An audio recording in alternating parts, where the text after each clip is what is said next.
Hey guys, Curtis here. Tip of the day is the latest Tailgaters tip of the day. So today I wanted to go over a shooting off of the rail. Now, the reason I got thinking of this was because over the weekend, last weekend at the Bar Box, there was actually two of them, and I saw a lot of different players playing with different types of skill level, but different strokes, different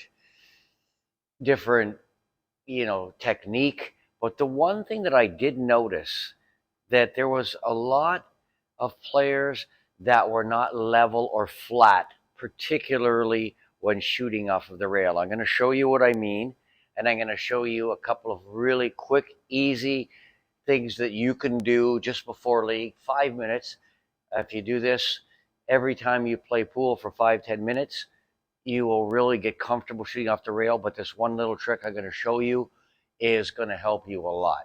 So if you go to the Tailgaters Facebook page and you look at the pictures that Naomi took of the bar boxes, they're awesome pictures. I want to thank her again. It really is wonderful to see all the different players from everywhere, kind of captured in a really nice, well done camera action. So thank you, Naomi. That was really, really thoughtful.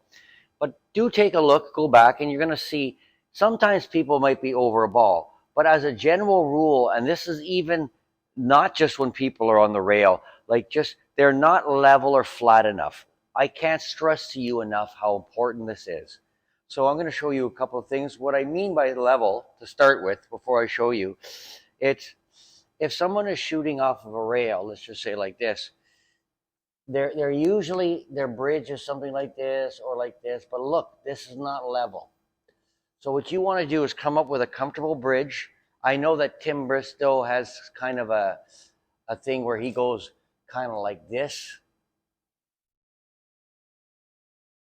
But whatever it is, whether you need to get your finger in here like this, or you need to come down like this, the important thing that I want you to know is you need to be getting as level as possible, meaning you can't do a whole lot when you're frozen on the rail anyways, but what you don't want to be doing is this. That slight elevation makes the shot much more difficult than it already is shooting off of a rail. So get yourself level, and incidentally, this is also the same principle. Even if you can get your hand on the table, when you are shooting a ball like this, let's say I want to get a tip of low. It means that I go down like this and stay level. If I'm up like this, I raise my bridge and I stay level, no matter what. And you want on contact to come through, and I call it flat, level, flat. But you want a nice flat follow through so that you're imparting maximum purity on the stroke. And what I mean by that is when it's level, let's say you're doing backspin. When I get a nice level stroke, watch what happens. If I'm real level, let's say I want to draw back. I don't really need very hard because it's kind of gliding across. When it's level and you hit this, that's why you can do it effortlessly. It's gliding across and the backspin is staying on it as long as possible. The more elevated you are, so let's say you're doing something like this, it's kind of bouncing as it goes there. What that means is it's taking off and I've used this term in another video, where it's like hydroplaning across or skipping across. So that's level on all shots, if possible, is very key. But particularly, let's say you're shooting off of a rail. What you want to do, if we're shooting off of a rail to here, you want to get as level as you can. And what I want you to do, I'll show you an exercise, is just follow through. You don't need big, long backswings. But again, we talked about this in the last video, your alignment is very important. So in actuality, if your alignment is correct and you step down and you got a nice level stroke and you're just finding center, shooting off a rail is not as difficult as it actually seems to players, because what most players are doing is they're going something like this. Go back, look at a lot of the pictures on the Facebook group, and you're going to see a lot of this on a lot of the strokes. Even this, it doesn't sound like much, but if you have any unwanted spin, it throws off line and makes your shot way more difficult. So what I'd like you to do is you take a rack of balls before you start, and what you want to do is just shoot them into the corner pocket. Do your whole routine where you find the line, like we talked about in the last video, square up, step in, and I know this sounds simplistic, but if you want to exaggerate it, you should go 1, 2, through. Don't move. You're going to build great habits. Just shoot a rack of balls in like this. I know it's simplistic, but what's going to happen is you're going to develop, in 15 shots, you're going to develop a very, very comfortable routine so that when you do have a shot, you step back up here. You can do a couple racks. Doesn't take long. What I want you to do is just find your line, square up, drop your cue, and here you're just finding, you can do it at different paces. You can do it like that. This is just almost like warming up, but with intention. Building a good habit. I step into it. Now I'm going to do it with a little more pace. And I'm staying perfectly still. I can even get down a little more on my shot if I want to. Get my chin right on the cue, but I'm squaring up, dropping my cue. And look how level I am. And now it's just a matter, if my alignment's good and I'm level, so if I follow through, I'm going to start making some shots. If you do this 1 or 2 racks, doesn't take long, you're going to see, just try it out yourself. You're going to actually start to feel some comfort here, and you're going to develop real good habits, and you're just going to follow through. There's a couple of theories on when you're shooting off a rail. Each person's a little different, but I'd like you to try it out. Some of the older pros say you should loosen up. Some say you should hold it. Just go like this and follow through. You play with that. That's kind of a preference thing. Personally, I feel like if I'm like this and I square up, for me, I try and loosen up my grip a little bit because I'm not doing a lot with it. So all I do is just follow through, and I'm just letting this do the work.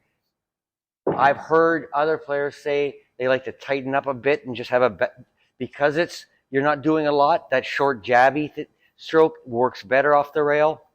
Again, personal preference. Personally, I feel like I'm more worried about I'm letting my alignment and just middle of the cue ball and just staying still work for me. So that's something you can try out.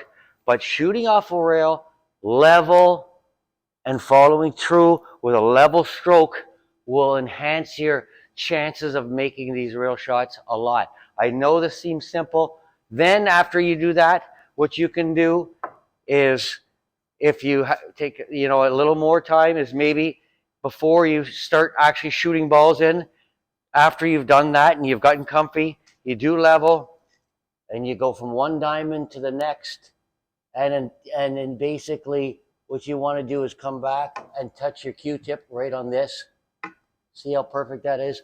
You do that till you do it 5 times maybe. Once you've shot those in, you do up and down till you touch your tip 5 times. This whole thing might take you 10, 15 minutes before league or before you're playing a challenge match. If you do that, you start to build good habits. Watch what will happen when you're forced with a shot like this to win a game. You got something like this. How often does this happen? 8 balls here, you got something like this. All of a sudden now, if this is the cue ball, you step in and you make it. You're going to feel the alignment, the center, the levelness, the centerness of the cue ball, all of that will become a lot more comfortable with you because you spend 10, 15 minutes every day just shooting those in like I showed you. These type of shots, particularly on a bar table, come up a lot.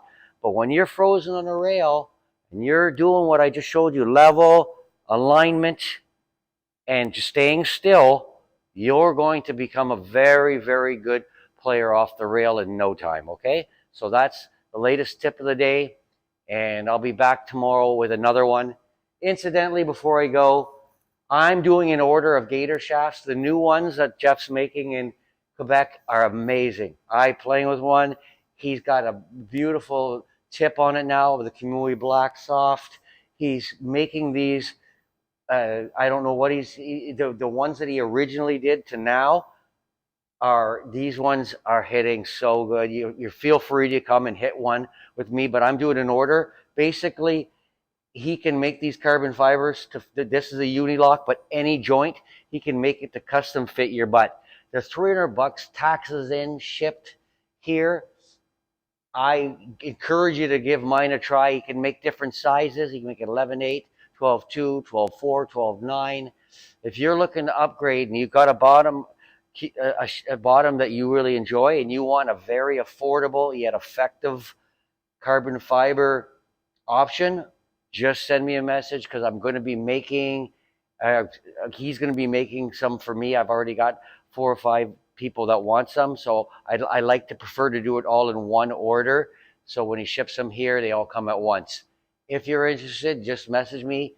You're more than welcome to try mine out. I love them, honestly. I'm not just saying that. I think this is a great opportunity for players to not have to spend $700, $800 by the time it's taxes and everything, shipped to you. Yes, all these synergies and Revos are great shafts. I agree. There's nothing wrong, but these hit very, very good. They're very comparable. And for 300 taxes in, I believe for most players, unless you're touring on a pro tour, this is probably all the shaft you'll ever need. And it's obviously got all the benefits of staying smooth, not warping, dinging. So these are called Gator shafts. They come with a nice logo and a little serial number so you know it's yours. Okay? Thanks a lot. And feel free to come see me at League or message or leave a message if there's any videos you'd like me to do or any topics in the future. I'm more than welcome. Or, I always wanted to come up with things that players want to hear. So let me know. Maybe leave a message and what you might want for the next video. Thanks, guys.